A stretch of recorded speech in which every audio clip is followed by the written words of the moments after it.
впевнений, що їм тут місце, то не мені би так на розумінні більше. Перше, учиться тим, що як соотноситься філософія, про яку ми тут розмовляємо, і мислення, про яке ми розмовляємо в летучому університеті. Тобто, ці можна сказати, що історія мислення, так як ми його тут розуміємо, це, в принципі, є щось, це философия, тобто в некотором смысле оно такая одночной тоїсності. А другое питание это про то, что если мы кажем, что философия это про то, что такое неспознанное, неведомое еще, да? Але есть некая частка перед тем, что то, что было напрацовано философами за столетия, где это инструментарий. Як розділити, так би мовити, думання з допомогою цього інструментарія і ось, там, не знаю, мислення про нечто неспознане.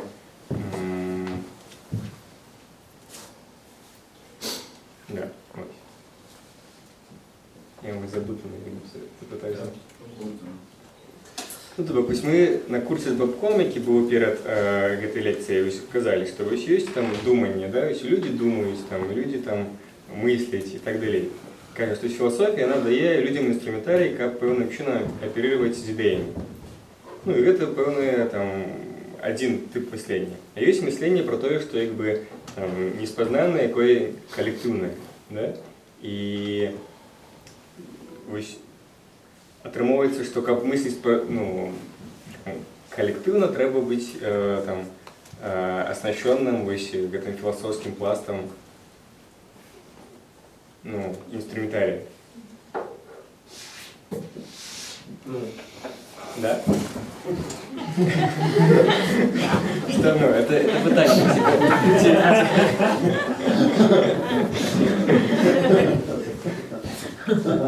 Питання учили. Ті так, як это, ті я нечто напридумав.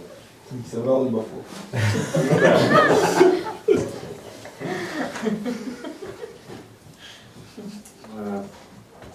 Я думаю, что у нас с Игорем Бабковым шмат розницы у подходах, поглядах, ставлений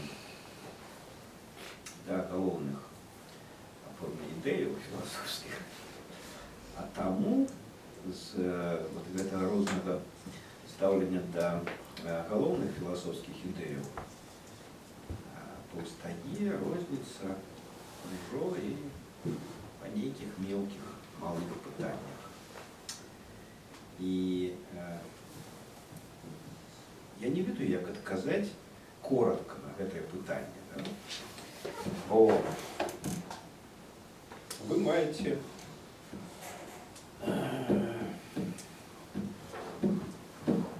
я хотел в этой своей курсе неяк обойтись без великого пафосу. Напевно, не вельми отрывается. Тому вже пробачте мене за некоторые слова, які я буду використовувати. Я б сказав так, ви маєте щасливу можливість порівняти підходи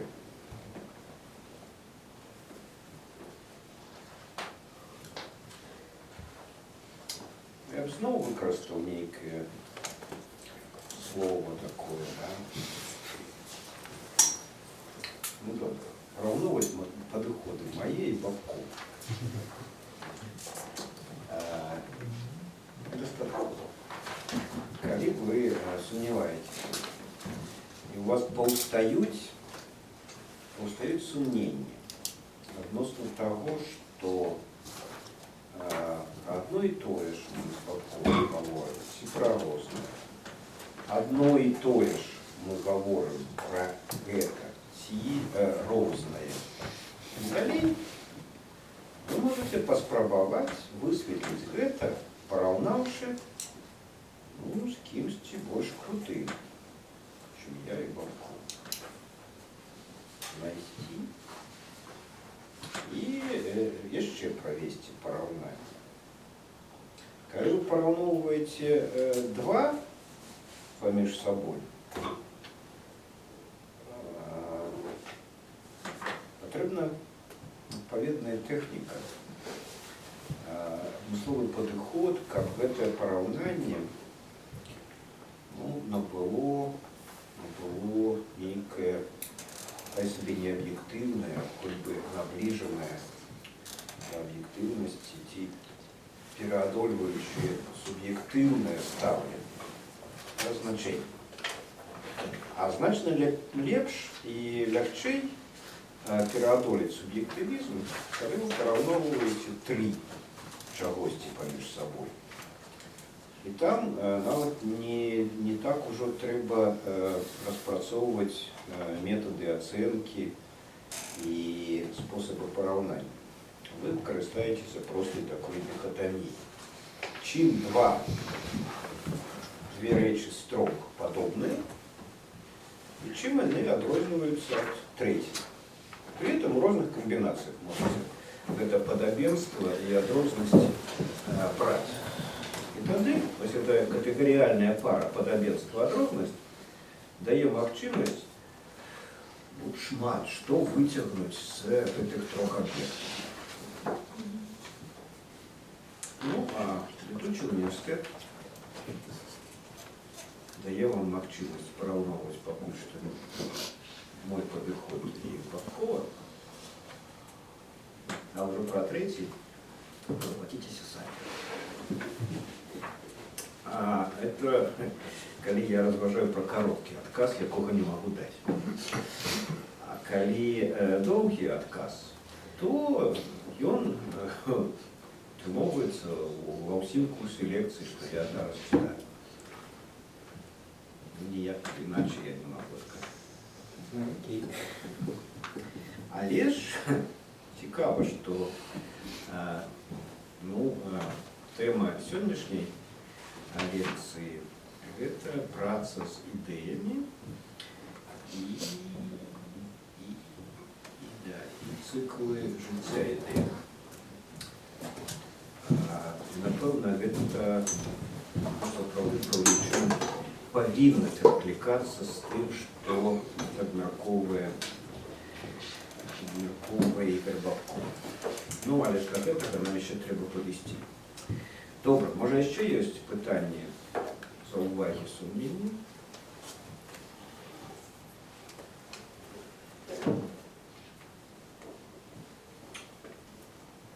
Ну, а если нет, то давайте вернемся к тому, на чем мы остановились в прошлый раз. В прошлый раз мы остановились на том, что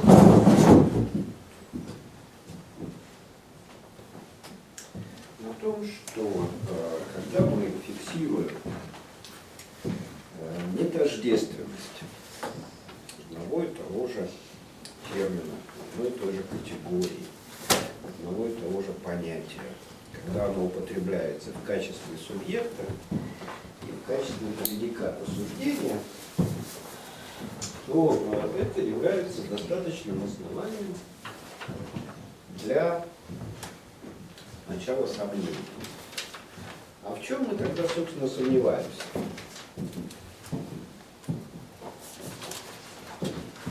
Ну вот давайте не отрываться от тех примеров или образов, на которых я строил свое рассуждение в прошлый раз. И возьмем категории. Демократия и город.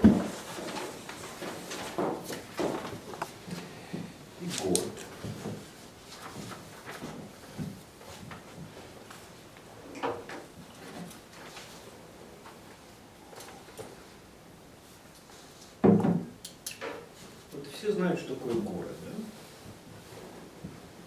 А идея города у вас нет?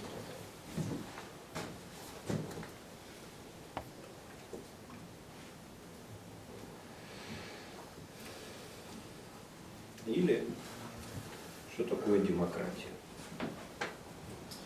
вот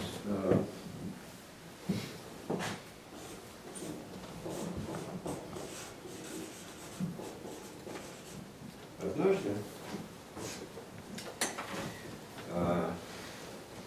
за пару поколений до Аристотеля Перикл на похоронах воинов,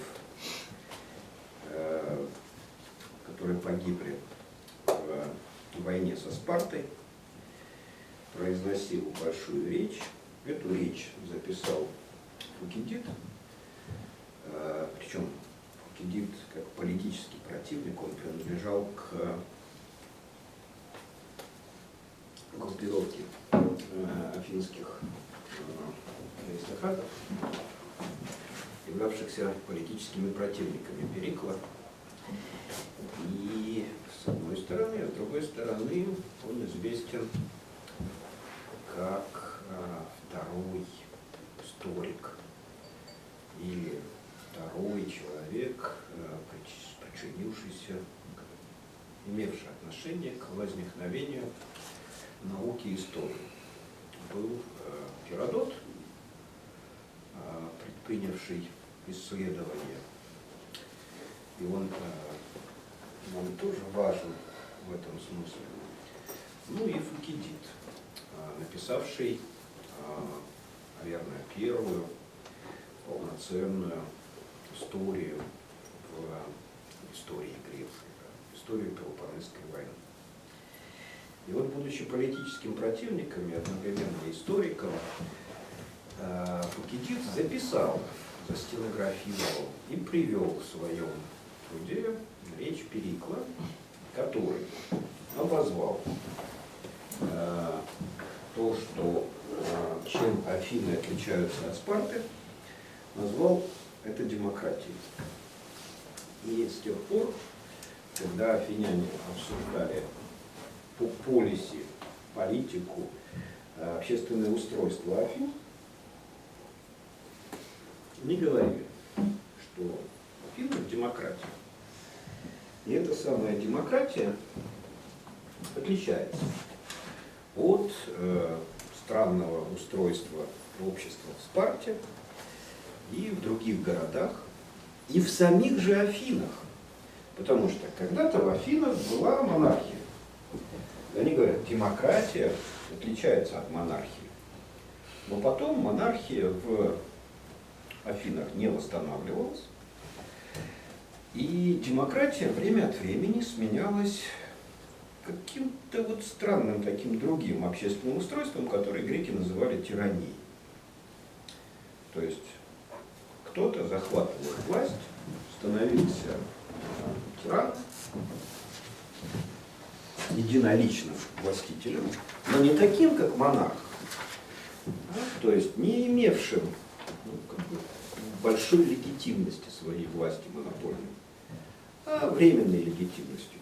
Поэтому тирана можно было скинуть, поставить на его место другого тирана, или опять скинувший тирана установить демократию.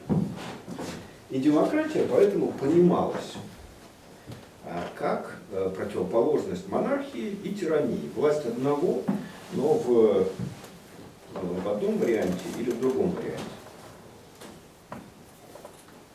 Одного законная власть, собственно, монархия, и тирания как незаконная власть одного. Отлично. Но тогда Афины, говорит Перикл, это демократия. А обратная, демократия это Афины. Можно взять Афины и сказать, вот смотрите, что происходит в Афинах, это и есть демократия. Ну, во-первых, этого нельзя сказать в тот момент, когда в Афинах установлена тирания. Причем, я не буду сейчас всю историю Афин рассказывать, но после Перикла в Афинах был период тирании 30, когда был не один тиран, а целых 30 тиранов. Одновременно. 30, поэтому она так. Но, во всяком случае, греки тиранию отличали от демократии, но в тот момент, когда в Афинах тирания, значит, нельзя показать пальцем на Афины и сказать, вот смотрите, это и есть демократия. Поэтому, когда мы говорим в Афинах демократия, используя демократию как предикат, и как только мы попытаемся поставить демократию в качестве субъекта логического суждения, то что мы можем сказать об этом субъекте? Да? О субъекте нечто сказывается. Вот как я рисовал вам функциональное место. Функциональное место – это то пустое место для демократии, в которое мы можем какое-то содержание положить. Ну и это содержание может быть вытащено, например, из речи Перикла.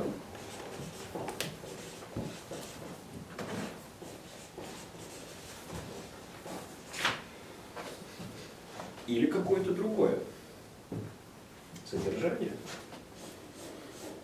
Потому что вслед за Афинами, когда другие города тоже начинали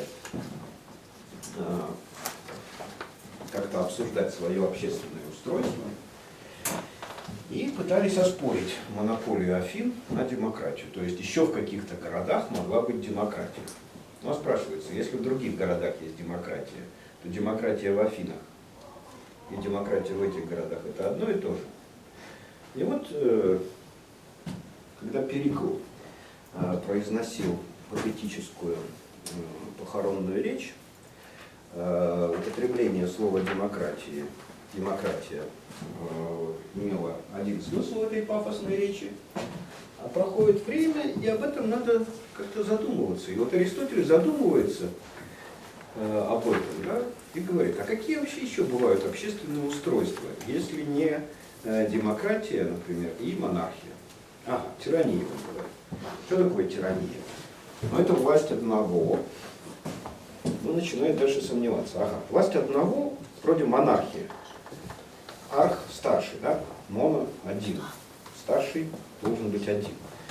Но если один старший, то почему мы различаем тиранию и, собственно, наследственную монархию? Оказывается, они разные. Отлично, он говорит. Тогда, а власть многих, кратос власть, делать народ. Да? Власть многих, она что, всегда одинакова? Даже не берем тиранию 30. Ну, предположим, власть многих. Вот аристократия. Демократия и аристократия. Аристократия тоже власть многих. Но лучших. И тогда тирания. Тирания.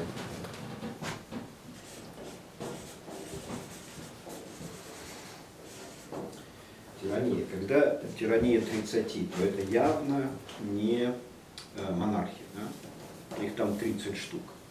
Можно ли сказать, что тирания 30 ближе к демократии, чем к монархии? Нет, говорит Аристотель, не рассуждает.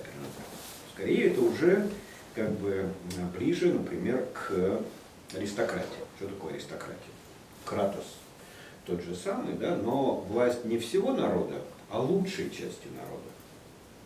Аристон лучший, да?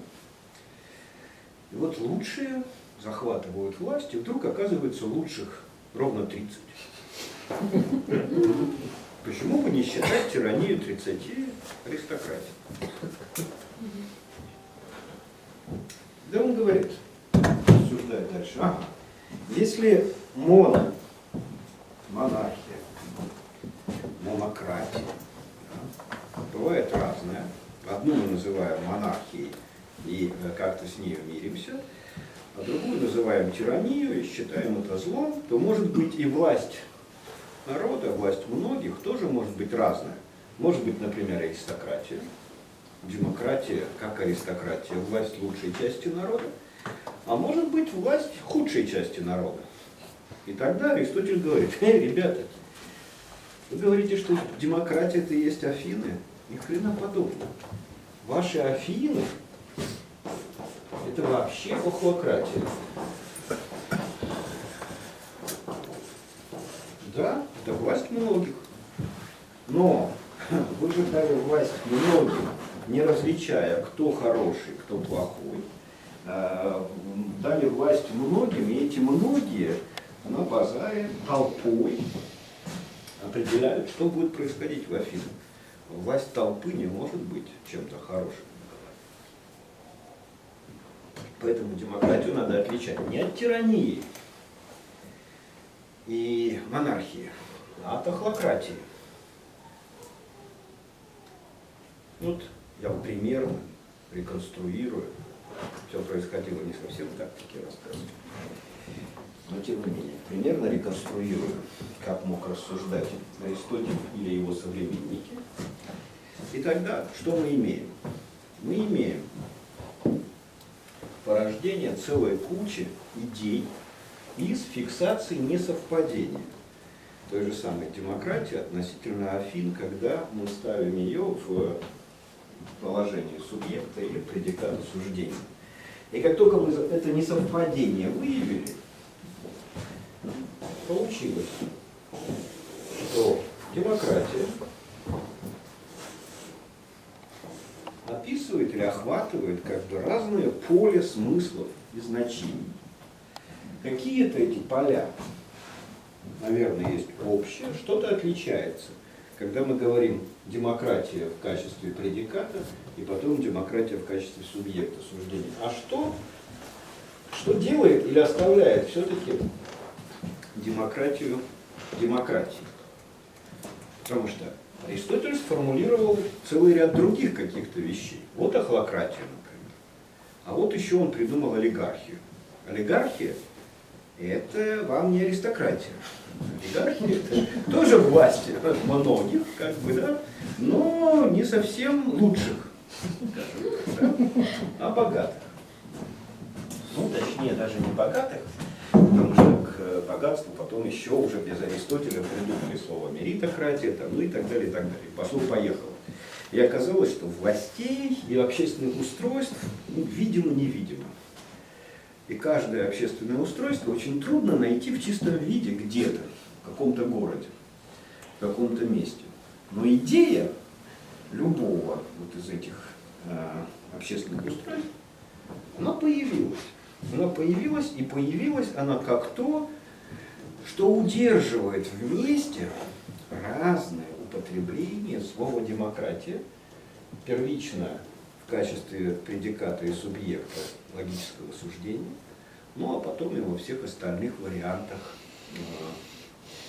ну если далеко не уходить, то опять же в качестве субъектов или предикатов, но уже в других суждениях. Ну, например, суждение противопоставления. Да? Демократия не есть охлократия. Да? Тогда мы начинаем думать, а что же такое демократия в отличие от охлократии. Поскольку то, что Перикл называл демократией в Афинах, да, могло оказаться уже с учетом идей, появившихся у Аристотеля, и охлократией, и тиранией даже, и той же самой демократии. Идея появилась как достаточно пустая вещь формальная, которая удерживает разные смысловые поля и наполнение этих полей вместе, да, позволяя обсуждать разные взгляды, подходы, виды демократии. Но все это остается демократией. И идея – это то, что удерживает это все вместе. Поэтому содержание идеи вообще минимально. Минимально. И в отличие, там, скажем, от многочисленных описаний самой демократии, охлократии или еще чего-нибудь, идея должна быть сформулирована предельно, четко, формально, в самом идеальном виде. Понятен этот кусок рассуждения? Да. Да?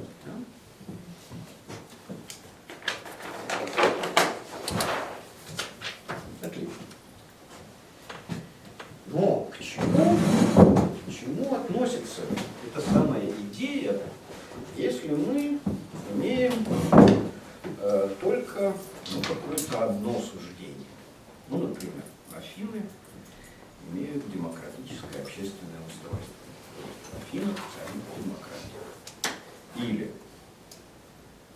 давайте вернемся к другой категории, к другому понятию, которое мы в прошлый раз тоже использовали в качестве примера. Город.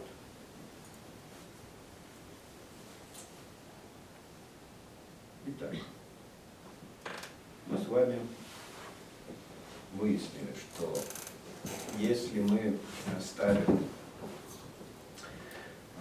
слово «город» предикатом к имени собственному Минск, то вроде бы все в порядке. Минск это что? Минск это город такой, да? Вот. А если мы попробуем определить город через то, что мы знаем о Минске. И в прошлый раз, когда мы пытались об этом рассуждать, я даже сформулировал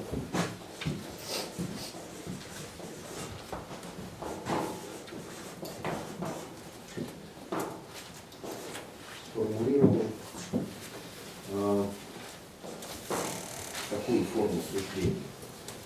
Город ли Минск? Потому что если мы начнем задавать понятие или семантическое поле города через то, что мы знаем о Минске, то мы наткнемся на целый ряд несостыковок, несоответствий. Ну и во всяком случае мы тогда должны будем понять, что называть Минск городом и, например, Туров или ту же самую Десну городом является очень большой натяжкой. И вот, начиная рассуждать об этом, мы то же самое сталкиваемся примерно как и Аристотель с демократией, необходимостью формулировать или придумывать, или предлагать какие-то идеи. Идея города возникает не тогда, когда мы утверждаем, что Минск это город, а тогда, когда мы начинаем сомневаться. Сомневаться, что когда мы говорим Туров это город, Десна это город, Нью-Йорк это город и Минск это город, что мы говорим одно и то же. Поэтому мы не можем, поставив город в качестве субъекта логического суждения, в качестве предиката приписать городу то, что мы знаем про Минск. Эта часть рассуждения тоже понятна. Да? Так в чем тогда состоит идея города? Тогда нам нужна идея города, чтобы связать воедино вот эти все знания о Нью-Йорке, о Турове. Но получается, что если мы будем собирать как бы композитно эту идею, то есть мы будем из каждого города брать характеристики, то мы не сможем все равно вывести эту идею, потому что всегда как бы будет некая недостижимая разница, да?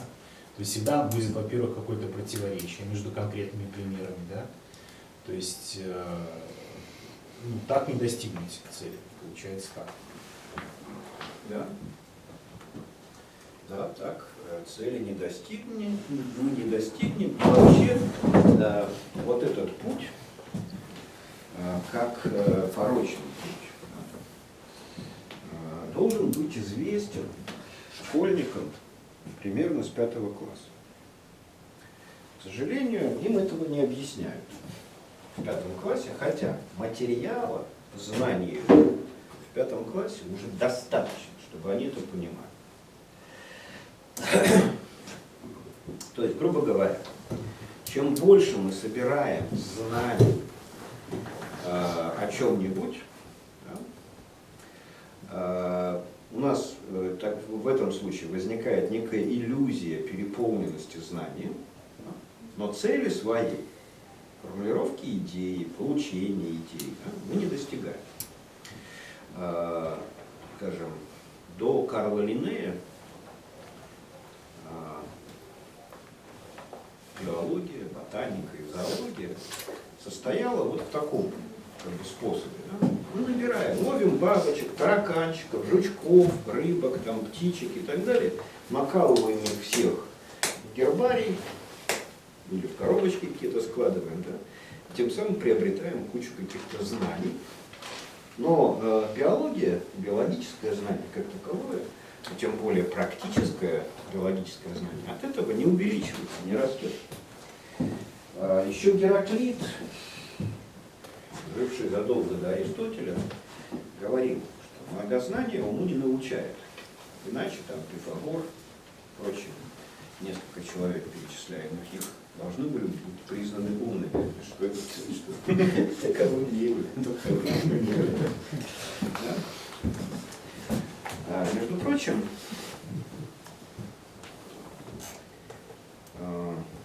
немножко отступая в сторону, в этом есть не просто сермяжная правда, в этом есть принцип, состоит принцип философствования. Во второй части суждения Гераклита. Потому что обычно оборванная цитата употребляется. Это очень часто происходит с цитатами, когда какую-то часть цитаты бросают в толпу, и потом она начинает кочевать из уст в уста. Да? Тогда как вторая сложная и сомнительная часть, раскрывающая значение первой, отбрасывается. Так вот, Гераклит говорил в первой части, что многознание уму не научает, затем перечислял несколько современных ему людей, которых не считал умными. А это были знаменитые философы того же времени, примерно современники Гераклита. Маркс, живший там больше, чем 2500 лет после Гераклита,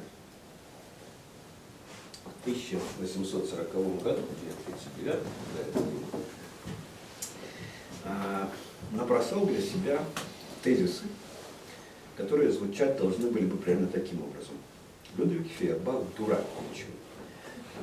Но в истории они остались не в таком виде, а как тезисы о Фейербахе.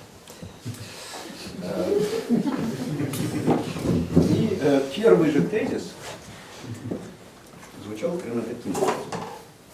Ошибка всех предыдущих философов состояла в том, что они лишь объясняли мир, тогда как задача состоит в том, чтобы в общем, заниматься другими глупостями, которые предлагал Маркс. Но вот эта вот часть, вот эта вот фиксация, она очень важна. С одной стороны, она продолжает Гераклита, что Фейербах дурак, конечно же.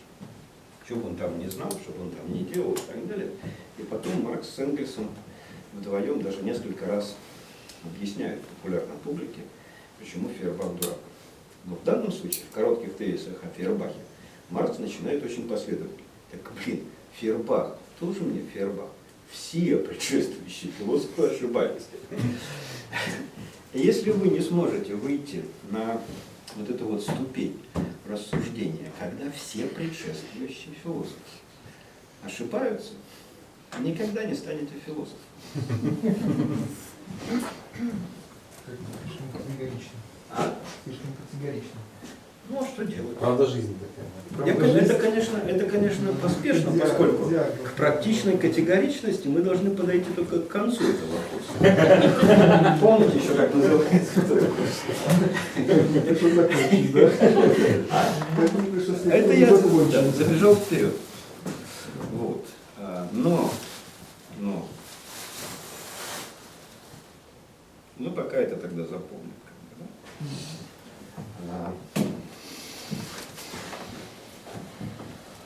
Так вот, про идею города. Может быть, тогда, я не уверен, конечно, в своей мысли, но попробую так сформулировать. И что у нас всегда будут разные варианты, и более того, эти варианты могут видоизменяться с течением времени. могут быть поставлены новые эксперименты по тому же градообразованию. Поэтому, может быть, нам скорее проще объяснить, что такое не город. То есть, как бы, что не является городом, да, и таким образом от этого понятия город мы отсечем то, что точно не город, да, и как бы таким образом, может быть, попытаемся от противного его определить, и в то же время оставим еще такое пространство для маневра будущих вариантов города. Хороший ход. То есть он лучше, чем тот, который вы обозначили первым, и сразу же мы отбросили его, да? То есть нагромождение знаний. Да? Этот путь, он, конечно же, лучше. Да? То есть мы говорим, что не есть город. Да. Да? Отлично. Давайте попробуем походить этим путем. Итак, город — это, конечно же, не деревня. Да? И все. Город, где нет политех, нет шлюхи, Надо это выделение законспектировать. В деревне должен быть один деревенский дурачок. Так. Одна деревенская блядька. Да. А город, этих дураков в городе. Городские сумасшедшие, у них целая как бы партия своя есть. Да? Пледеи. Да. Немерено. все остальные. Этим город отличается, конечно, в лучшую сторону. Это как Шолохов, весьма сомнительный, конечно, писатель, но тем не менее у него есть очень классные, хорошие вещи. Да? Он описывает, например, как же он там, мальчик-то назывался. В общем, мальчонка такой, недопесок, недоносок, не помню, какое-то дурацкое название. Нахаленок. Нахаленок живет в станице. В станице, соответственно, дома все деревенские. Да? Ну, а что такое деревенский дом? Это дом, крыша, солома крытая или там чем-нибудь еще, труба. Ну и вот стандартный такой мотив дома. И тут этому нахаленку проезжающие красные и белые, которые там захватывают станицу, не помню, как там поворачивалась эволюция в этот момент, доносят сведения, что существуют кроме станиц еще города. А в городах, чем города отличаются? В городах многоэтажные дома. Ну и этот нахаленок 5 лет от роду пытается представить себе, что такое многоэтажный дом. Многоэтажный дом — это когда один дом ставится на трубу другого дома, ну и так вот, да, несколько раз. Ну, отлично, это он себе представил. А потом дальше он начинает фантазировать про это. В этом городе, представляешь, вот дома такие многоэтажные, да. А там же, наверное, все вот такое вот во много раз увеличено. Вот на что в нашей станице много кур? А уже в городе этих кур просто видимо не видел. И вот все вот так вот.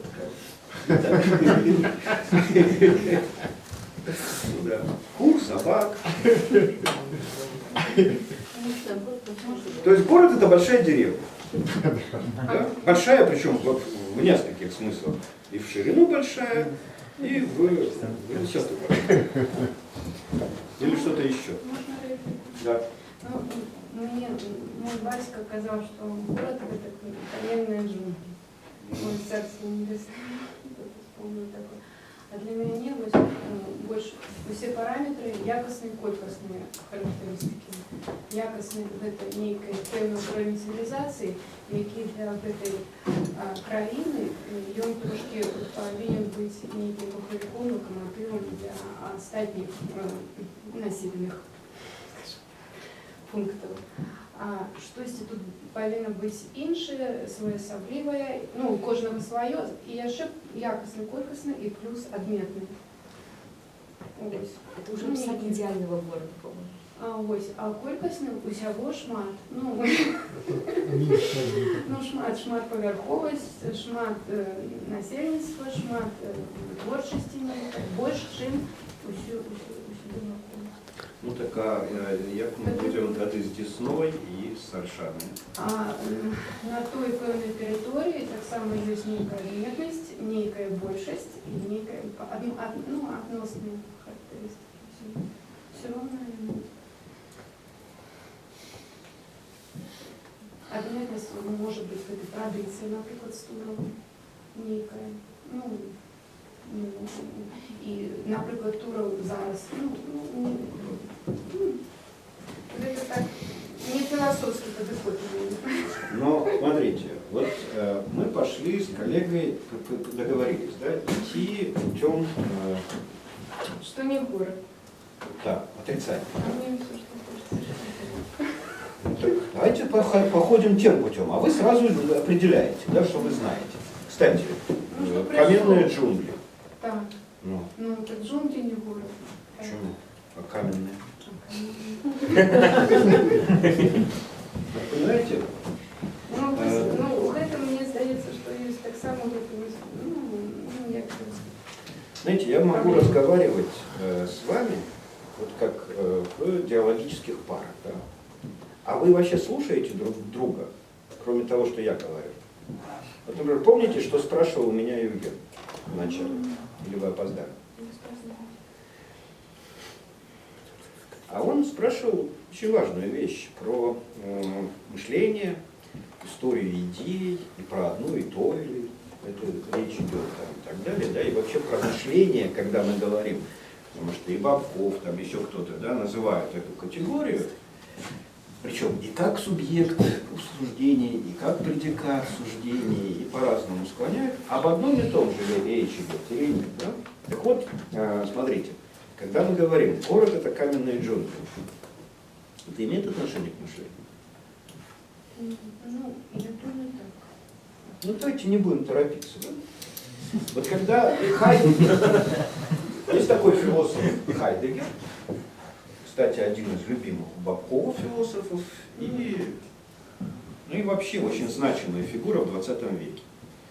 И вот Хайдегер написал целую книжку, одна из последних его книг о том, что зовется мышлением. Толстая, в нескольких вариантах. И крайне интересная штука. Хайдегер там, например, утверждает, что мышление имеет отношение к философии, и вообще то, что мы в первую очередь называем мышлением, как правило, мы имеем в виду философствование. То есть у философии с мышлением есть свои очень интимные какие-то отношения и связи. И с этим нельзя не согласиться. Но дальше Хайдегер проводит особую работу по соотношению мышления и поэзии. Философии и поэзии, и мышления и поэзии. Метафорики там и так далее. Да? И я вообще долгое время из-за этого Хайдегера не понимал. Пока, наконец, я не сообразил.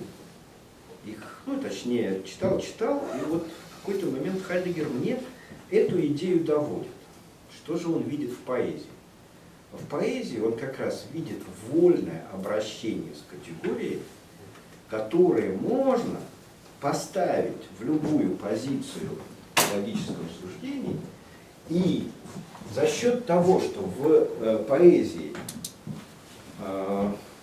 постановка слова в какое-то место в суждении, в предложении требует не столько соотнесения с содержанием и смыслом, сколько с эстетикой, с красотой и положением, то это дает, скажем так, взрыв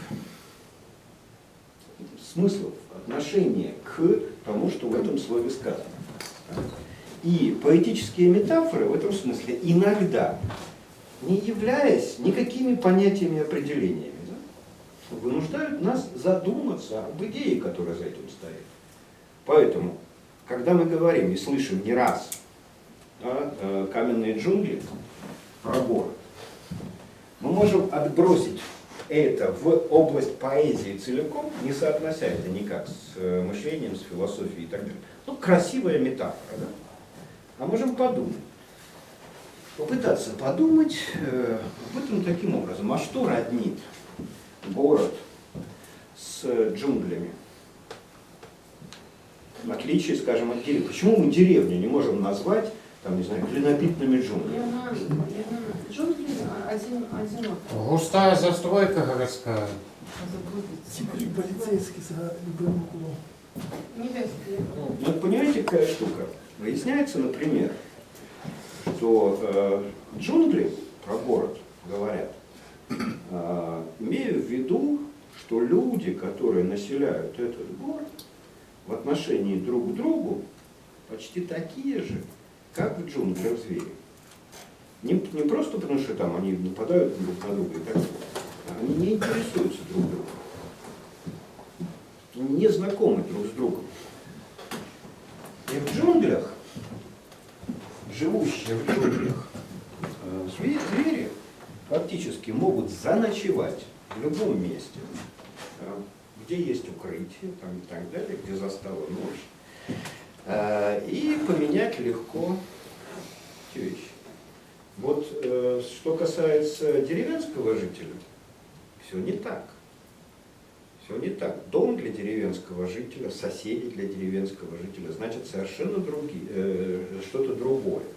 Поэтому, когда говорят о городе как о джунглях, каменных там, еще каких-то, там на самом деле есть указание на что-то очень существенное, что мы можем потерять, если не доведем до ума вот ту работу, которую мы пока остановили только на том, что город это не деревня. А чем еще не является город? Хутором, зоопарком. Хутором. А хутор это не деревня? Нет, М? нет. Да ладно. А что это? Это отдельно стоящий дом, который в деревне, ну, Есть так. может относиться Отдельно туда, стоящее может туда. хозяйство. И там тоже. Вы на Украине На каждом бывали? метро. Ну, зря. А еще лучше там Кубани, Кавказе и так далее. Там хутора побольше наших альшан будут.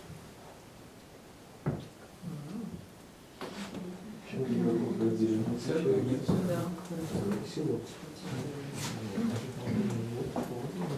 Понимаете, тот хутор, о котором мы сейчас говорим в Беларуси, имеет историю всего чуть больше 100 лет.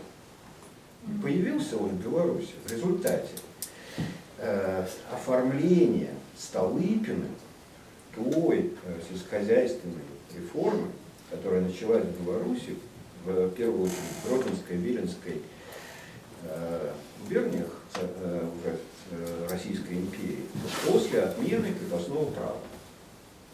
Потому что крепостное право, которое в России отменялось в 1861 году, здесь не приживалось в силу того, что статут Великого княжества перестал действовать только в 1839 году, и вторичное закрепощение крестьян не могло быть осуществлено в XIX веке.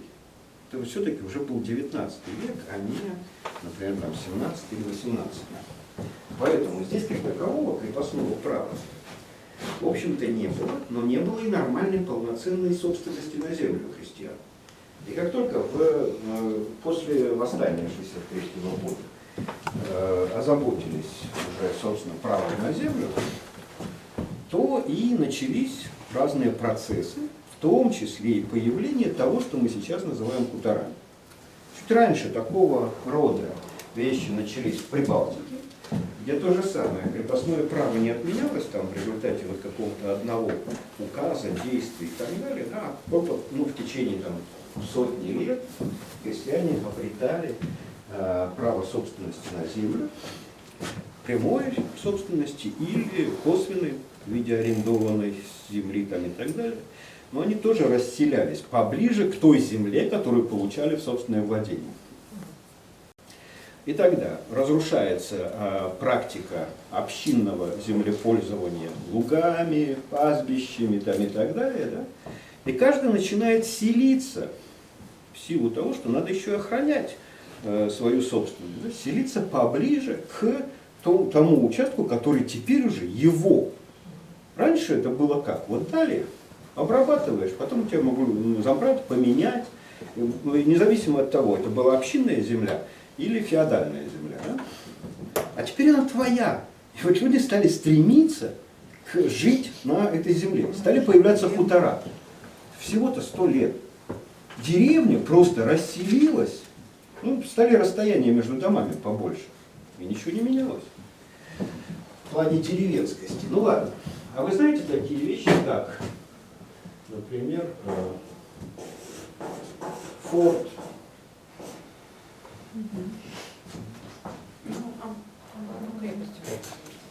Да.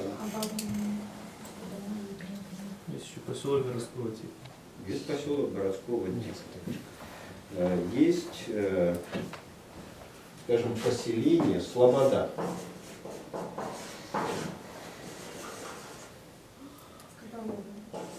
Что такое Слобода? Это на ускрайку города. Ну, звичайно так, а коли это специальная назва, то это особое поселение. Не зовсім. Это будет Слобода, а на ускрайку Слобода. Город это не форт, не Слобода, да, не еще что-нибудь такое. Административно-военное поселение.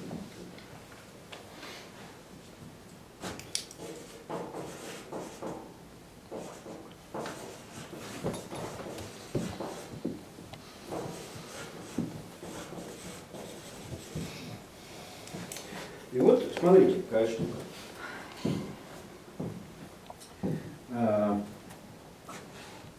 Цивилизация. Когда мы говорим про цивилизацию, фактически мы определяем тавтологию, ну или занимаемся тавтологией. Сама цивилизация – это культура городов, грубо говоря, да, и организация жизни городская. Ну, там с цивилизацией тоже есть очень забавная штука про то, как в XVIII веке французы и немцы, которые пытались догонять тогда французов в области интеллектуальной деятельности, путались в словах культура и цивилизация. Некоторое время в XVIII веке немцы думали, что то, что они называют культурой, или слово культура, является тем, что французы называют цивилизацией. Ну и до сих пор иногда приходится переводить с немецкого на французский эти слова именно таким образом. Цивилизация как культура по-немецки и наоборот. Но это сейчас отвлечение, потом с этим уже разобрались, но тем не менее. Так вот, скажем, когда мы начинаем распространять цивилизацию на нецивилизованные территории, на дикие земли, мы идем их осваивать и несем, в общем-то, городскую культуру туда. Несем городскую культуру и создаем поселения. Но эти поселения не обязательно являются городами. Чтобы разобраться с тем, почему и как, надо провести целый ряд всякого рода сопоставлений. Ну, вот, например, чем отличались города в Беларуси от аналогичных поселений, похожих на них поселений, например, в той части России, которая не входила в Великое княжество Литовское. Помните? Ратушные А? Ратушные. Ратуши ведь не от сырости возникали города, да? Самоуправление по Магдебургскому праву. Да? Магдебургским правом поселения наделялись. То есть оно не автоматически могло быть введено. Да? Первые города, которые получили Магдебургское право, Вильна, Брест и Гродно, это конец XIV века.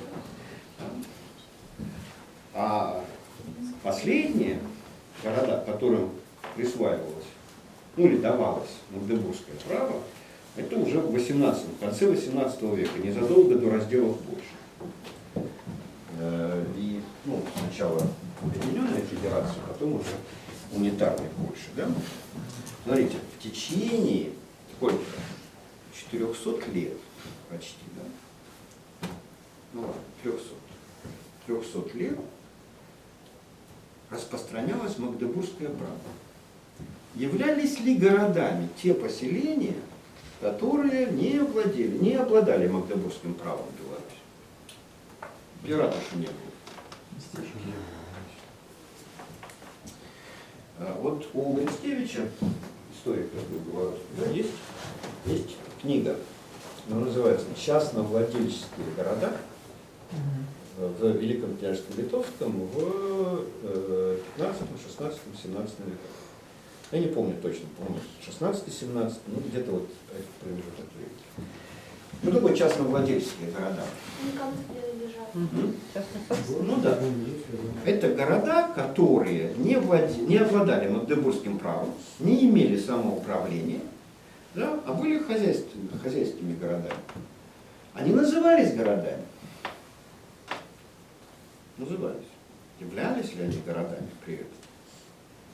Что мы должны называть городом? Ну, например, Несвиж долгое время, или там Тлецк, да, принадлежали Радзивиллу. И вот Радзивиллы делали там, что хотели. Что значит, что хотели? А? Управляли. Ну, мало того, что они налоги собирали, так они еще и как бы могли считать жителей этих мест своими подданными, да? Не свободными гражданами. Магдебургское право делало город городом, а горожанина свободным горожанином, который не мог быть закрепощен, не знаю, еще что-нибудь такое, обращен в рабство и так далее. У горожанина появлялись права. Права, и он этими правами начинал орудовать. Так орудовали правами средневековые, уже белорусские граждане, там, европейские граждане и так далее. Они объединялись в ассоциации по интересам, по защите своих прав там, и так далее. Причем это шла вторичная работа, потому что первоначально города возникали как города свободных обитателей. Это Полоцк, Туров, Новгород, Киев там, и так далее. Да? И управление в этих городах было демократичным. Ну, как оно происходило, это отдельная статья, откуда там бралась эта демократия. Но там были вечевые формы управления этими городами. Да? Если город был большой, то вече, как правило, перепоручала ту какую-то часть власти, ну, например, выбранному князю, приглашенному. Причем он не выбирался вот просто так, как там на срок какой-то и так далее. При вечевой демократии, в общем, там нету писанного права, как правило. Да? Поэтому надо административные функции на кого-то возложить. Народное собрание или вече не может выполнять административные функции, потому что каждый член этого веча занят своим хозяйством, у него свои дела. Кому-то надо их поручить. Проще всего поручить князю. Ну, уже самые первые административные функции, которые приходят в голову в такой момент, это оборона. Ну и так далее. Там свои тараканы, свои заморочки и так далее. Но это свободные люди. Через свое свободное волеизъявление приглашают князя и отдают ему часть функций. Потом вечевую форму демократии везде практически уничтожили. И началось восстановление, собственно, вот этих городских прав и свобод через магдебургское право. В Европе там было несколько форм городского права. В Великом княжестве Литовском, в Беларуси, вот это вот магдебургское право, одна из возможностей, одна из форм. Скажите, это имеет значение какое-то для того, чтобы у нас формировалась идея города? Тогда, какое бы ни было поселение большое, окруженное забором, или крепостной стеной, или не окруженное, да, с многочисленной там, скажем, ремесленной там прослойкой или еще какой-то, да, если люди Не свободны, не свободны, значит это не город. если у них нет особых городских прав, отличающих их от всего окружающего населения, да, то тогда внешние признаки города есть, а города нет.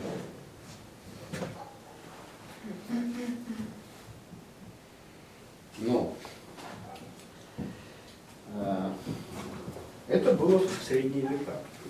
Сейчас, после средних веков,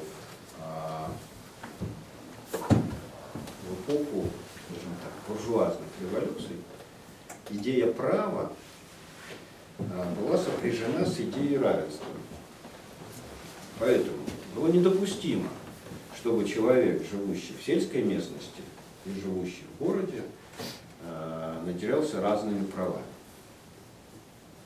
Раньше, вот когда права, это было то, что разделяло людей. Например, кому-то давалось право не снимать шляпу перед королем. Это привилегия. Вот права понимались как привилегия. Например, города настоящие, они имели привилегию. Если человек крепостной умудрялся прожить год в городе и мог доказать это, он обретал свободу. Да? То есть город давал привилегию такую, делать людей свободными. Потом, когда возникли национальные государства и, соответственно, национальное гражданство, гражданство давалось всем людям, и тогда слово «город» или идея города начала меняться. До 18-го, даже до 19 века город сопряжен с особыми правами, которые имели городские жители, и самоуправление. Поэтому в городе, например, за порядком, которым управляет сам город, следит полиция, а полиция, полиция, да, не имеет власти за пределами города. И даже внутри города она могла не иметь власти, ну, например, в автономных институциях, скажем, университетах. Запрещено было полиции города соваться на территорию университета. Запрещено полиции города переходить черту монастырской собственности. Нельзя. Ну и вне города. Там царствует жандармерия, а не полиция. Да? Ну и так далее. Отлично. Но времена поменялись, и вот мы имеем 19-20 век. Ну, глупо сохранять вот эту архаичную, примитивную идею города. А в чем состоит идея города теперь? Может, промышленность. Промышленность. Там, где не идут сельское хозяйство. Там, где не ведется сельское хозяйство. Ну, вот, Я бы с тобой не согласился. сельское хозяйство сейчас много где не ведется. Преимущественно.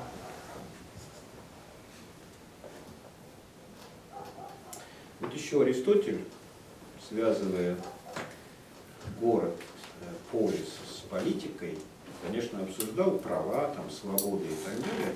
Но вот я уже говорил в прошлый раз его метафорическую, почти как каменные джунгли. Да? Город — это единство непохожих.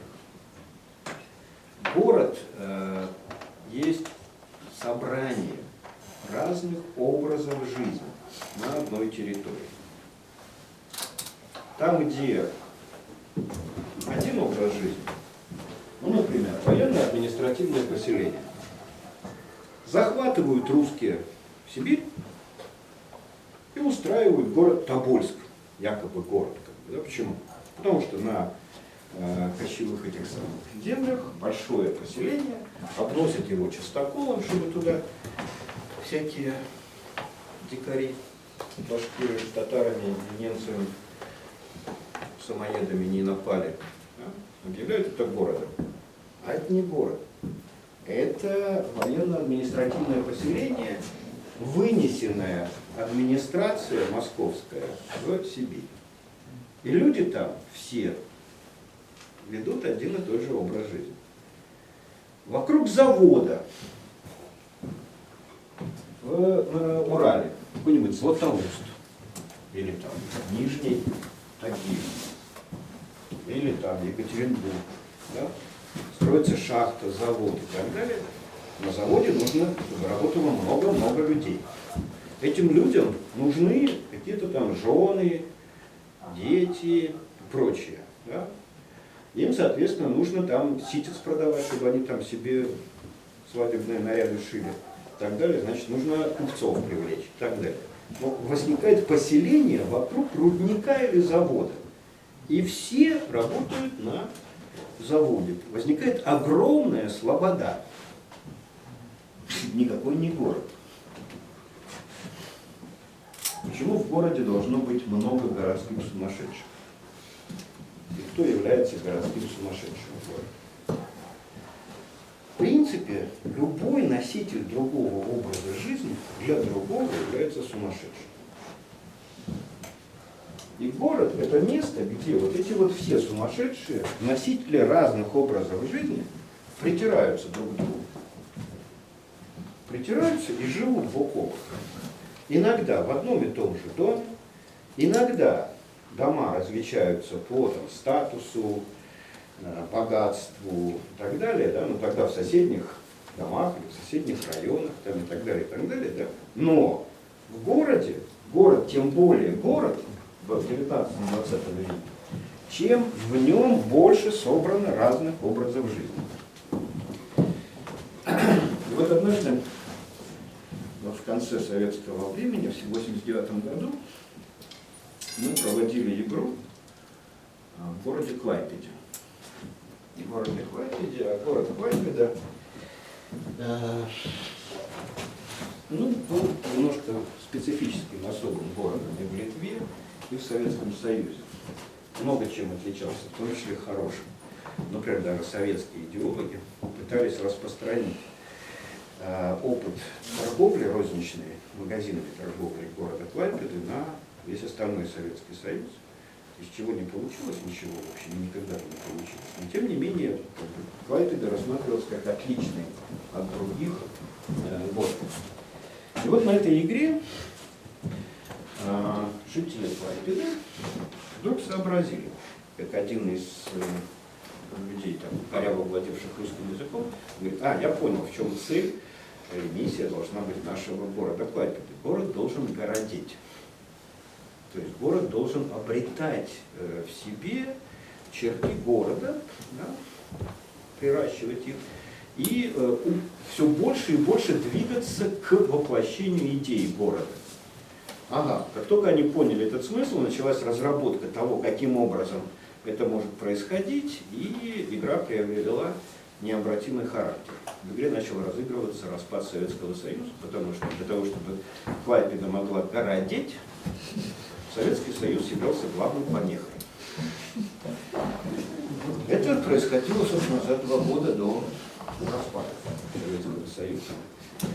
Ну и действительно это так, потому что помимо того, что город в средние века – это место обитания свободных людей, занятых самоуправлением, имеющих власть над своим городом, и эта власть ограничивала власть монархов, феодалов там, и так далее, и так далее.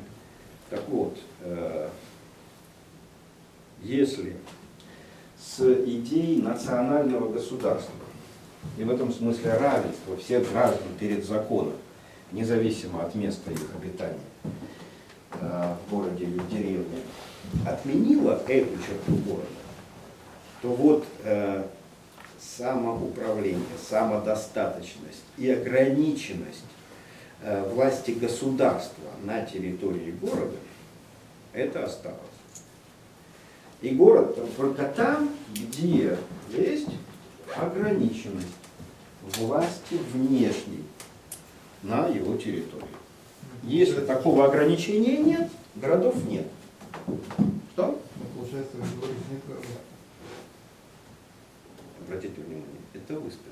Но еще по поводу Минска, вот эта вот странная борьба последних лет по набережной. Это тоже желание видеть другую культуру. Это свидетельство отсутствия города. Да. Это именно так и есть. Да. То есть, вы сказали, я с вами абсолютно согласен. В стране, где нет разграничения между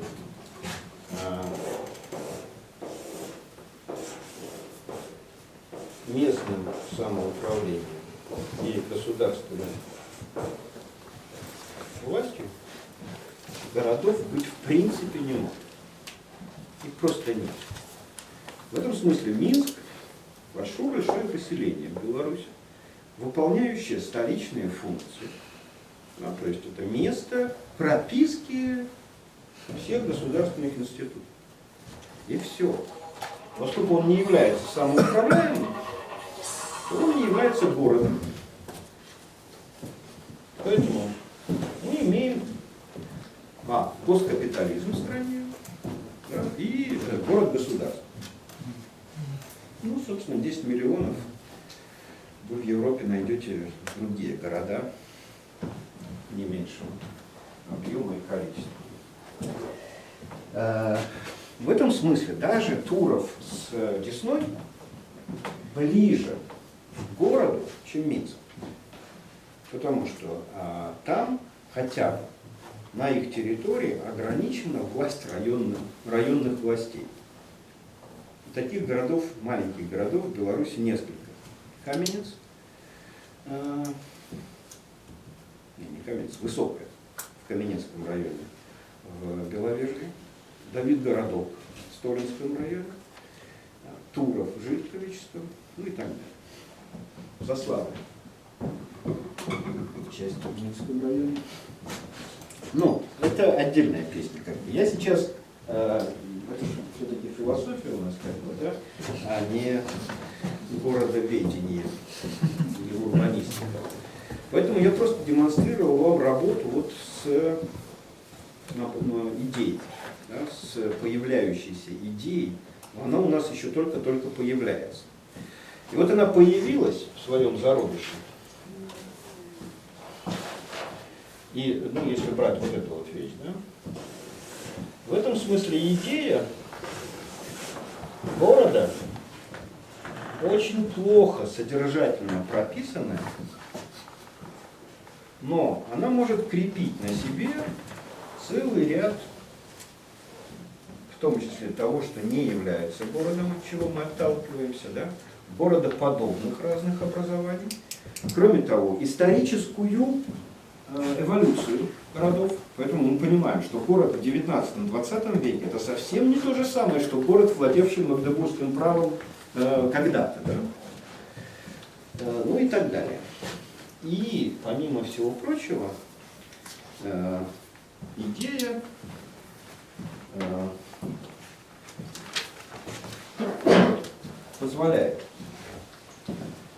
позволяет придавать смысл, ну или там, не знаю, смысл, давать оценку всему тому содержанию, которое мы можем привносить, и давать возможности или схемы,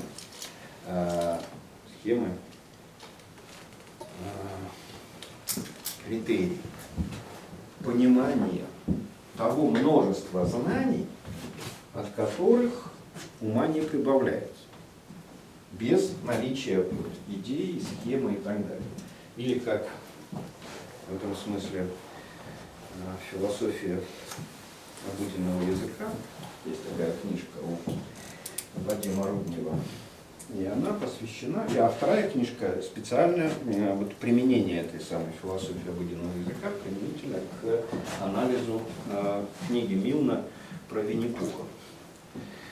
Вот Милна там на самом деле очень забавной, в ёрнической такой вот детско-сказочной форме препарированы, привнесены очень многие идеи современной мирной философии, то есть философии начала 20 века, когда вызревала идея так называемых языковых игр, что потом воплотилось в лингвистическом позитивизме, у Wittgensteina там и так далее. Если вы вчитаетесь, даже в переводе Заходера, там многие вещи сохранены. Ну а Руднев, препарировавший английский оригинал, вообще показывает, что там каждое предложение несет в себе некое указание там, на философские проблемы первой половины 20 века. Но когда однажды к концу книги Кристофер Робин должен был покинуть лес где жили все. Все звери собрались его проводить. Ну, там царила, естественно, полная автократия, которую Ослик Иа очень красиво в этом смысле охарактеризовал. И он пришел на это собрание и сказал: сроду не видел такой бессмысленной толпы животных. Но главного виновника собрания все нет и нет. И звери начинают интересоваться, где, собственно, Кристофер Робин.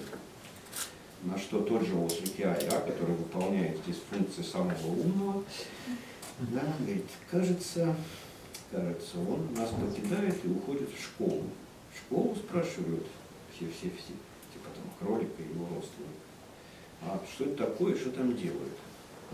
И тут Ослик напрягается и говорит: я могу ошибаться, но вообще-то там обалдевают знания. Вот это, мне кажется, очень правильная и точная характеристика выражения. Школа — это место, где обалдевают знания. Вот единственный способ не обалдевать знаниями — это иметь средства вроде идей, которое позволяет придавать смысл и значение многообразным знаниям, которые на вас сваливаются в школе, через телевизор и так далее. И так далее. На этом, наверное, я опять сильно увлекся, не успеваю вам рассказать. Ну, как-то читайте тот курс лекций, потому что получается, что этот по отношению к тому, это введение в философию лайт. Но тем не менее. На этом мы закончим сегодня. Вопросы, реплики, замечания, сомнения, возмущения. Мы вот нашли идею под вашим чутким руководством. Фактически Маевский задавали вопросы, мы отвечали. А самим как без вас? Понимаете, Сергей, я же вас юзаю. Вам, конечно, слабо поюзать меня, если я добровольно на это не соглашаюсь. Ну, юзайте друг друга. И в этом смысле, Вы знаете, как юзать. понимаете, вот иллюзия того, что мы можем сами мыслить, она, наверное, неистребима в человеке. Но мы мыслим друг об друга. Обязательно. Как-то, да? Вот, понимаете, я здесь вам рассказываю про то, как появляется место для идей, необходимость идей, когда мы фиксируем разницу в употреблении одной и той же категории в качестве субъекта и предиката. Один раз субъекта, другой раз предиката логических суждений. Да? И это уже, ну скажем так, снятая с практики форма, допускающая сомнения, ну и зафиксированная на доске. А с какой практики она снята? С обычной практики, когда я говорю: ты меня уважаешь? Ты говоришь: нет. Как бы, потому что мало выпили, как бы возникает идея сходить еще.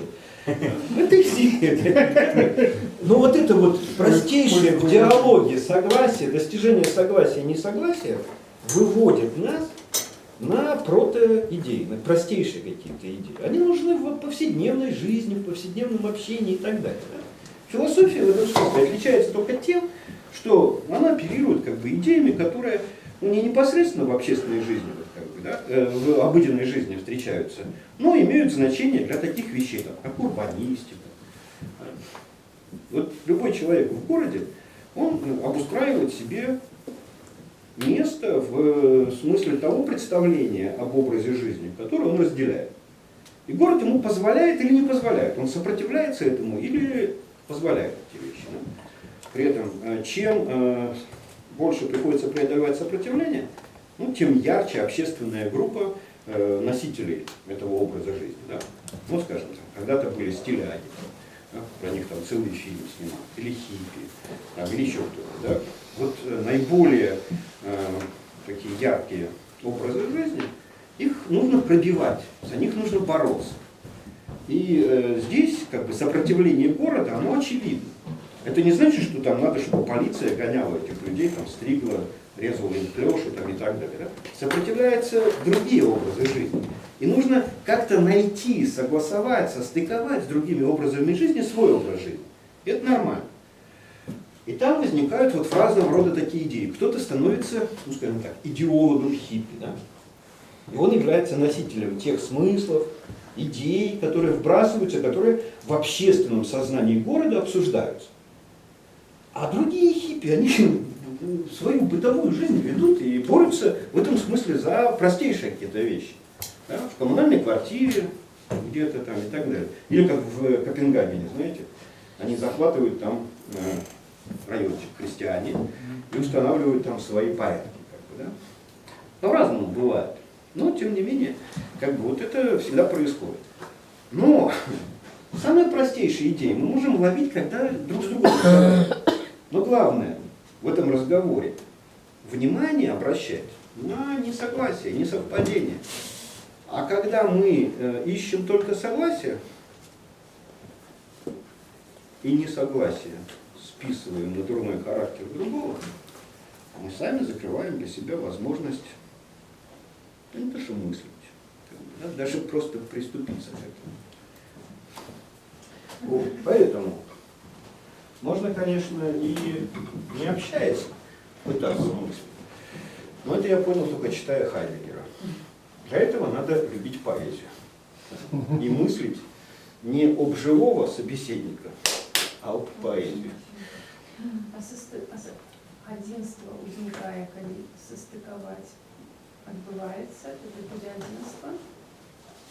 Единство Ну, не походит. Да, вот с единством это отдельная штука. Давайте мы немножко остановимся на этом в следующий раз, как бы, да, потому что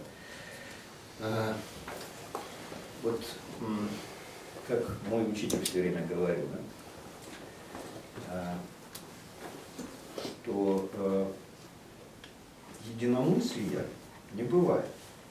Едино бывает только не мысли. Да? А мысли всегда вот когда у нас фиксируются отличия какие-то. Тогда, а что такое единство? И вот единство в данном случае, единство Аристотеля, когда он говорит в городе как единство не похоже.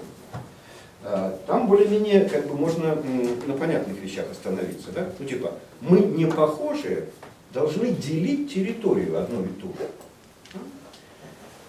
Поэтому, скажем, вот живут рядом мусульмане, католики, протестанты там, и так далее, да, живут в одном дворе, в одном квартале, а в субботу одни ходят в мечеть, то есть в пятницу в мечеть, в субботу эти ходят в синагогу, а эти по воскресеньям, как бы не мешая друг другу. Да? Мы вынуждены делить одно пространство, и вот это единство, его, ну, как бы воображаемое, да? А другое единство, это когда Кант говорит про трансцендентальное единство перцепции. И вот те, кто ходит на школу нашу, да, были на прошлую пятницу, по-моему, позапрошлую, на занятии, где мы, каждый участник писал книги, которые он, 10 книг, которые для себя считает там самыми важными. Да? И вот, понимаете, обнаруживается какая штука, что мы все читали разные книги. По-моему, вот из сколько-то там, 1,5 десятка человек, только одна или 2 книги набрали 6 совпадений. 6 совпадений. И это говорит об отсутствии вот этого трансцендентального единства перцепции. Мы читали разные книги, мы поэтому говорим разными словами, мы испытываем разные чувства по отношению к одним и тем же вещам. Потому что если люди не читали нужные книги, то, например, что-нибудь понять в современном искусстве они не могут. Уже начиная там с эпохи импрессионизма, для того, чтобы понимать современное искусство, нужно апеллировать вот к этому трансцендентальному единству. Нужно знать предшествующее искусство. Предшествующее искусство могло действовать непосредственно на чувства. А вот импрессионизм, несмотря на то, что они претендовали как раз на это же, да, Тут уже надо немножко быть подготовленным. А если мы подготовлены к разному, то у нас нету таких вещей, которые вызывают у нас одни и те же реакции, ответы, и чувственные, и эмоциональные, там, и так далее, и так далее. И вот трансцендентальное единство перцепции задается, например, европейское, если мы говорим о Европе. Да? Вот у Европы есть трансцендентальное единство. Оно основано на том, что мы когда-то, наши предки, читали, а потом рисовали, лепили, ваяли, сочиняли стихи на библейских образах. У нас была одна книга, которую читать, по крайней мере, должны были читать все. А если они даже ее не читали, потому что много букв, да, то, по крайней мере, они сталкивались с этим через рассказы, через уроки, еще чего-нибудь. Да? И это задавало единство европейской цивилизации. Мультикультурализм разрушает эти вещи. Разрушает и не может противостоять тому, что единством является. Поэтому либо вы ищете единство на новом уровне, либо такие проблемы. Национальное единство задается тем, что дети, вот как нация, да, воображаемое сообщество. Откуда берется это воображаемое сообщество? Да очень просто. Нету тут никакой мистики, ерундистики там, и так далее. Оно задается только тем, что маленькие дети через своих мам поют одни и те же песенки, набор колыбельных один и тот же, считалочек, загадочек, детских игр там, и так далее. И вот это, то, что мы играем в одни и те же игры, говорим одни и те же считалки, апеллируем к одним и тем же сказочным персонажам и задает наше единство. Почему вообще очень трудно белорусам отстроиться от русских? Потому что уже никто не помнит белорусских считалок. Матери рассказывают детям выученные из книжек стишки. Единство задается детям. Но это единство общее со всем русскоязычным миром. Да? А вот, собственно, белорусские штучки, они прорываются только в отдельных поговорочках, фразах там, и так далее, и отдельных словах. Мы ощущаем свою разницу и свое единство, свою похожесть на таких разрозненных фрагментах мозаичных, что никак не собирается в целое.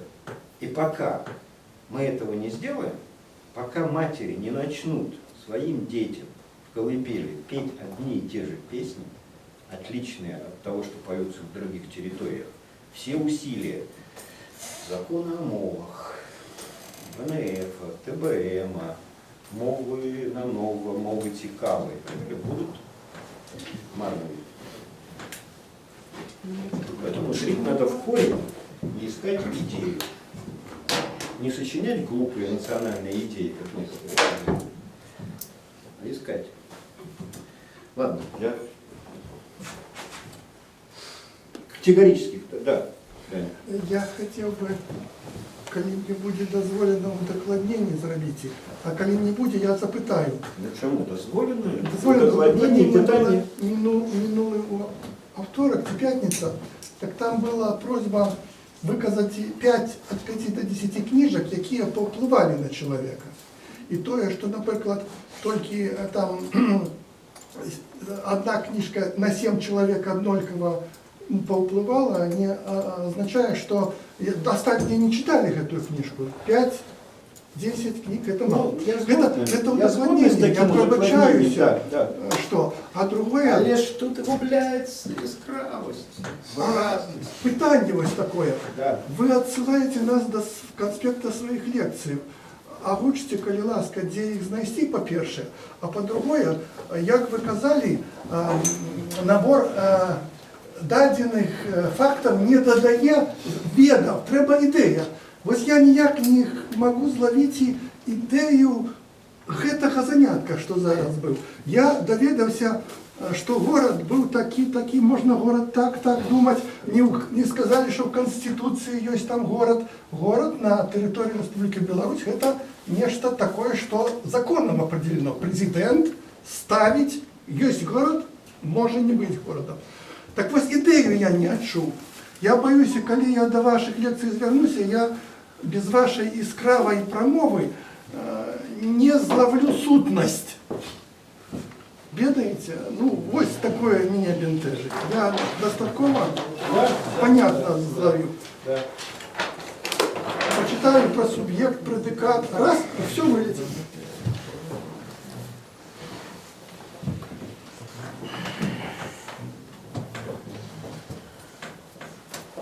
Как там это? Наоборот? Надо еще строчку. Это не важно. Методом ошибать. Вот так? Да. Двоечки перед ними.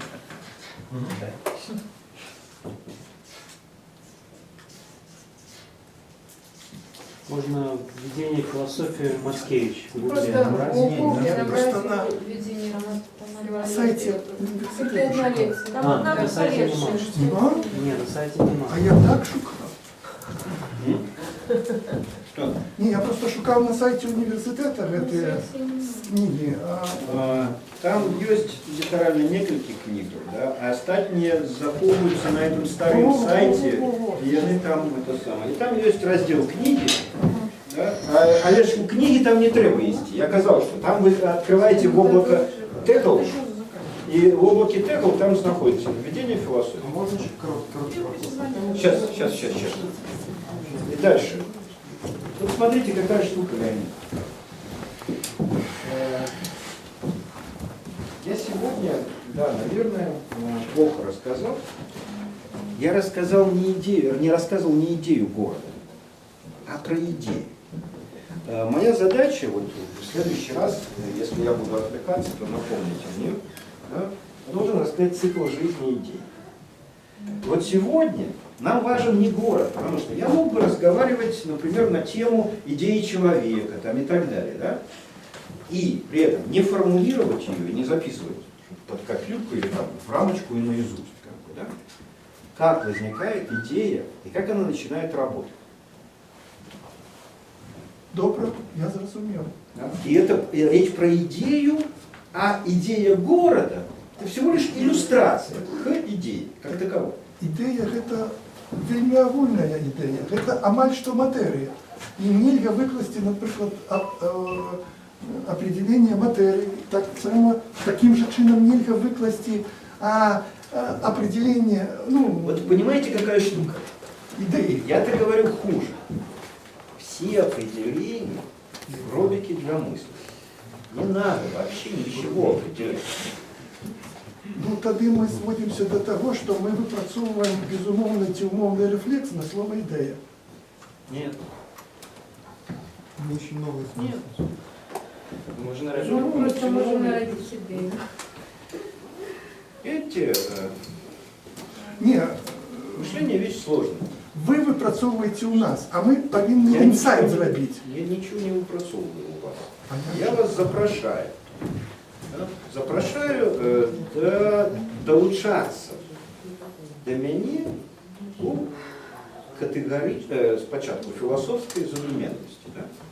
ви до сих пор- Але ж, коли ми починаємо задумляться про гэта, да, у нас повинен бути некий накірунок, некая орієнтація, куди вийти потім з этой задум'яності. Бо коли ми потрапляємо у задуміння, то ми можемо в імі потонути. Нам потрібен десь і світ, куди рухатися. В якості світу гэтага, я кажу, это повинна бути категоричність, практичність. Практика може вывести нас з гэтай эскалации задуменности и медитации, да, вот такой полный там расчинение у сусвете. Коли нема нейкай ориентира, куды выйти, то мы так и заблытаемся и потонем там. А ориентиров не так шмат, якія могут вывести из гэтай задуменности, тотальной задуменности. Гэта, ну, невядомо. Да, некалькі. Практика – это один з таких ориентиров, ну, а другие, напевно, это самоудосконалення. Ну, але ж це трохи інший шлях і інша штука. Ви хотіли нечто ще? Ціна якраз Ну, то добре. Значить, що таке ще? Ну, давай. А вот еще третий путь возможен к идее через обобщение. Ну вот мы же как бы, где-то коллега ушел, да? Мы же как бы про это и говорили. Ну, мы говорили о том, что отсекать то, что не является таким. А наоборот, если в том, что вот собрать вот это город, вот это город, вот это город, и потом обобщать. То есть Искать что-то похожее? да. Ну вот, понимаете, схоласты, когда вот они задумались о катафатическом и апофатическом богословии, да, они достаточно тогда уже, 1000 лет назад, сообразили, что все, что не приписывай Богу в качестве позитивных качеств, да, как бы, во-первых, не исчерпывает Бога, а во-вторых, всегда как-то оставляет кучу всяких сомнений. Да? Бог благ, а чего он наказывает людей там за что и так далее. Да? А вот когда мы отказываем Богу в чем-то, это уже гораздо больше похоже на истину. Отбирая у Бога какие-то качества. Ну, Бог не зол. И так далее. Так вот, это одна сторона вопроса. Другая сторона вопроса – это индуктивная логика. Индуктивная логика вот в XVIII веке Дэвид Юм еще показал, что сколько вы не собираете фактов, чтобы потом покрыть их неким обобщением, да, всегда может остаться один незамеченный там, и так далее. Да? И в этом смысле индукция всегда уязвима. Потом Джон Стюарт Миль в своей книге там, «Система логики индуктивной и дедуктивной» как бы показал, что индукция не является главным методом научного познания. И вот, если вы помните, Кривицкий, который, по-моему, на прошлой лекции был, да, он как бы затеял, и потом я это подхватил, про гипотетико-дедуктивный метод. Да? Дедуктивный – это значит, что мы до того, как обобщили набор индуктивных или эмпирических таких каких-то фактов и так далее, мы выдвигаем априорную, интеллектуальную, интуитивную какую-то гипотезу, которая позволяет нам работать с фактами, да, упорядочивая их. Упорядочивая, а не просто собирая. Потому что если вам, знаете,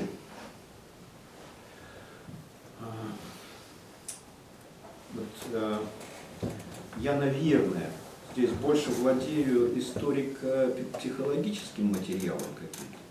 Например, в истории психологии был такой период ассоцианизма, когда психологи пытались понять содержание психики через ассоциацию разных впечатлений и идей. Так вот, обобщить можно все, что угодно. Потом Выготский, есть такая простейшая методика, она называется методика формирования понятий. Аха, Выготского, Сахарова. Тянется еще от Вюрбургской школы, потом Выготский с Сахаровым ее усовершенствовали. Смысл его заключается в том, чтобы из бессмысленных слогов с опорой на какие-то визуальные геометрические образы формировать любые понятия, обобщающие там что-то. И второй порог индукции состоит не только в том, что мы никогда не можем гарантировать, что из 100 фактов мы не учли 101-го, и поэтому все наше обобщение летит к чертовой матери. Да? Так еще фокус состоит в том, что наше воображение и фантазии таковы, что мы можем покрыть любой набор эмпирических фактов любыми обобщениями. И в этом смысле границы, останавливающие нас, нет. В этом и преимущество творческой фантазии человека. Да? Мы можем в этом смысле говорить, что все изобретательнее, не изобретательнее, находим все новые и новые какие-то вещи и так далее. А с другой стороны, это и порог. Потому что нет, чтобы остановиться людям на, скажем, двухполовой половой гендерной схеме. Да? Нет. Начинается придумывание третьего пола, потом четвертого, пятого, бесполые там разные варианты там, и так далее. Сейчас уже спросите у кого-нибудь, сколько полов у человека, хрен кто ответит, сколько точно. Да? И все это, на все это натягивается обобщение человека. Поэтому Ну, то есть поиск идеи только вот это. Так с теорией же та же проблема. Мы же по теории можем подвести сколько удобно конечно. и откинуть какие-то факты. Да, но как бы вот в этом смысле, почему Поппер и говорит про фальсификацию, да? Обобщить, натянуть какую-то категорию на все, что угодно, для немножко соображающего человека проблем нет. Вот как мы там когда-то в методологии говорили. Сегодня построить понятие или онтологию, это должно быть упражнением для курсовой работы на 3-м курсе любого факультета высшего образования. Ну, правда, этого никто не делает, потому что все высшие школы превратились в ПТУ, поэтому слово онтология, не знаю, про понятие не думаю. Но в принципе для настоящего высшего образования на сегодняшнем уровне развития мышления это задачка для 3-го курса. Но только толку от этого нет никакого. Сегодня 3-й курсник нормального университета может построить любую теорию. Должен уметь построить любую теорию. По смыслу. Так а смысл тогда идти в теории вниз, если можно то же самое факт идти вверх? Так я же говорю, а смысл какой? В том, чтобы строить, городить теории вот на таком уровне, обобщая факты. Нахрен вам сдались эти факты? Ведь наука же строится на чем? Что если факты не соответствуют теории, то тем хуже для фактов. Нет, я не уловил разницу между гипотезой. Мы же тоже можем выдвинуть гипотезу, под эту гипотезу подвести множество фактов. Это вот один способ, а второй способ, есть множество фактов, и их обобщить чем-то. Но это то же самое получается. Конечно. И то, и другое глупость. Так а какой путь получается? Самый вот, истинный или вот верный? теперь смотрите. Значит, во-первых, мы должны... Ведь таблица умножения это тоже глупости, да, при наличии калькулятора. Зачем мы изучаем таблицу умножения? Не за тем, чтобы помнить все эти самые комбинации чисел, да?